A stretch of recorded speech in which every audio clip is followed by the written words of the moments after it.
નદીમાં વહેતું કાળું અને દુર્ગંધયુક્ત પાણી, ગાંડી વેલથી ઢંકાયેલા જળસ્ત્રોત, પાણીથી દૂર ભાગતા પશુઓ અને મચ્છરોથી ત્રસ્ત ગ્રામજનો। આ દ્રશ્યો વિકાસની નહીં પરંતુ પ્રદૂષણની ભયાનક કહાની કહી રહ્યા છે।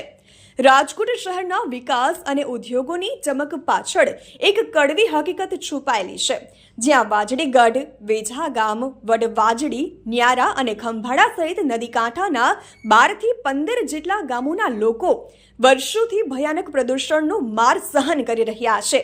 નદીમાં વહેતા કાળા, દુર્ગંધયુક્ત અને કેમિકલયુક્ત પાણી માટે ગ્રામજનો સીધો આક્ષેપ બાલાજી વેફર્સ સહિતના સ્થાનિક ઉદ્યોગો અને રાજકોટ શહેરના ગંદા પાણી પર લગાવી રહ્યા છે, જેના કારણે માણસો તો દૂર, પશુઓ પણ આ પાણી પીવા તૈયાર નથી।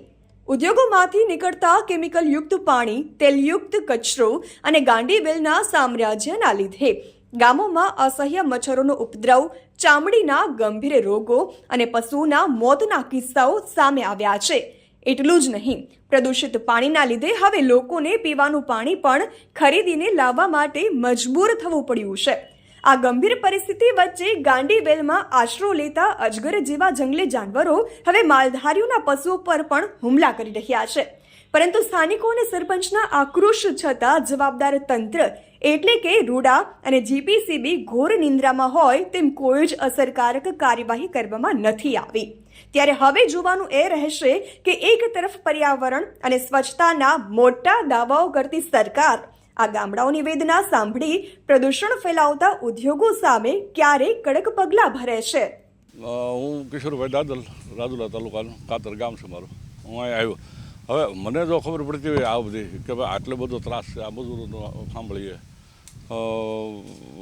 માલધારીને બધાને સાંભળીએ, તો અધિકારીને નહીં ખબર પડતી આ ડિપાર્ટમેન્ટ પાછું ક્યાં કપાય છે? આપ પણ આગેવાન, એટલે મને તો એવું લાગે કે આમાં કોઈ ધ્યાન જ દેતું નથી। ટૂંકમાં સાંભળે અને રજૂઆત જે કાંઈ સરપંચશ્રી કરે સાંભળી લે।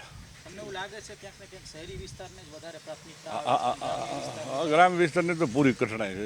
સિટીની બાજુમાં જે ગામડા હોય ને એની પૂરી કઠણાઈ।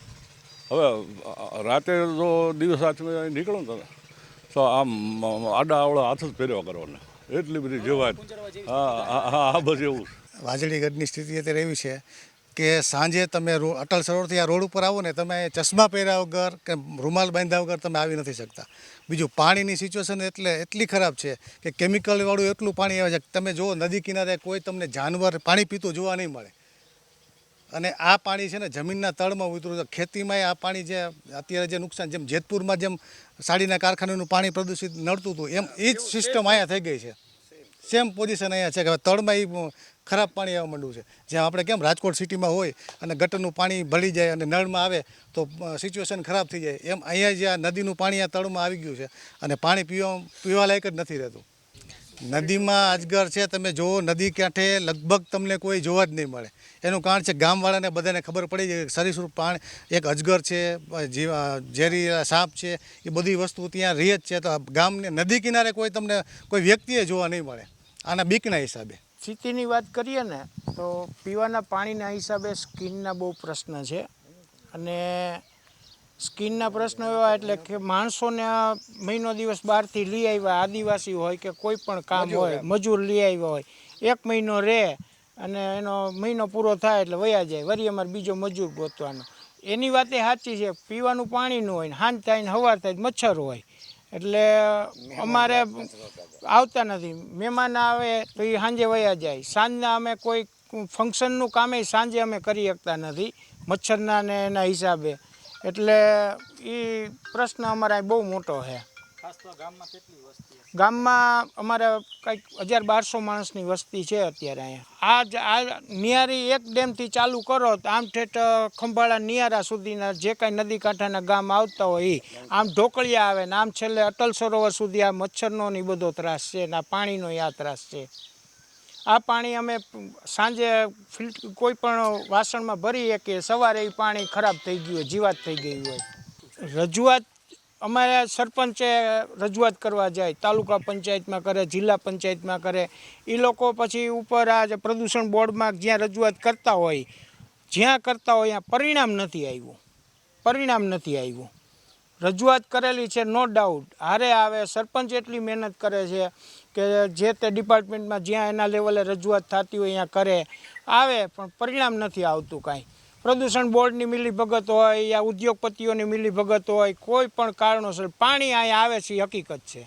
કેવી રીતે આવે છે, કેમ આવે છે, કોનાથી આવે છે, એ બધું તો ડિપાર્ટમેન્ટને જોવાનું.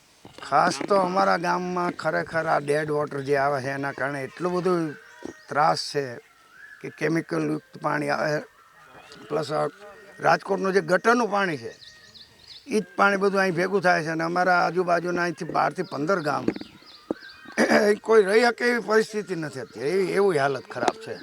નિરાકરણ શું આવ્યું? તમારી આશા જે પ્રકારની હતી તે સુલટાવી કે કેમ? નહીં, નિરાકરણ કંઈ 0 જ છે. આમ ખાલી અધિકારીઓ અહીંયા આવે છે, જોઈ જાય, પછી કે થઈ જશે ને થાય છે ને આમ છે ને તેમ છે. હવે આ 6-8 મહિને 12 મહિને હાલે આમના. સમસ્યા એટલે ગામની અંદર સમસ્યા મોટા મોટી હતી. એક તો મચ્છર, બીજા નંબરમાં આ નદીમાં જે પાણી આવે છે એના કારણે અમારા તળ ખરાબ થઈ ગયા. કૂવો હોય કે બોર હોય, પાણી પીવા લાયક નથી. ચા બનાવો, ચા ન થઈ શકે, બરાબર. દાળ બનાવો, દાળ ન થઈ શકે. એટલે અમે માત્ર અત્યારે આધારિત છીએ ખાલી માત્ર ને માત્ર નર્મદાના પાણી ઉપર. એ ક્યારેક આવે ને ક્યારેક ન આવે ને એ બધું છે. બાકી વેચાતું લઈ આવવાનું. વેચાતો માણસો માટે તો કેરબા આવતા હોય આપણે જે ફિલ્ટર આવે એ. બાકી તો નહીંતર માલ ઢોર માટે તો છકડો રિક્ષામાં ટેન્કર આવે કે ટ્રેક્ટરનું ટેન્કર, એવી રીતે જેટલો માલ જે માલ જેનો હોય એ મુજબ મંગાવે. આદિવાસી મજૂર નથી ટકતા અહીં અત્યારે ખેતીવાડીમાં. શું કામ? મચ્છરનો એટલો ત્રાસ હોય છે. અને ખેતીવાડીમાં તો કંઈ જ્યોતિનું કનેક્શન ન હોય એટલે લાઇટે નથી હોતી, નહીંતર પંખા કરીને સૂઈ શકે એમ. પ્રશ્ન બહુ મોટો છે પણ આ કોઈ ધ્યાન દેતું નથી. હવે ભગવાન ભરોસે છીએ અત્યારે તો જે છે.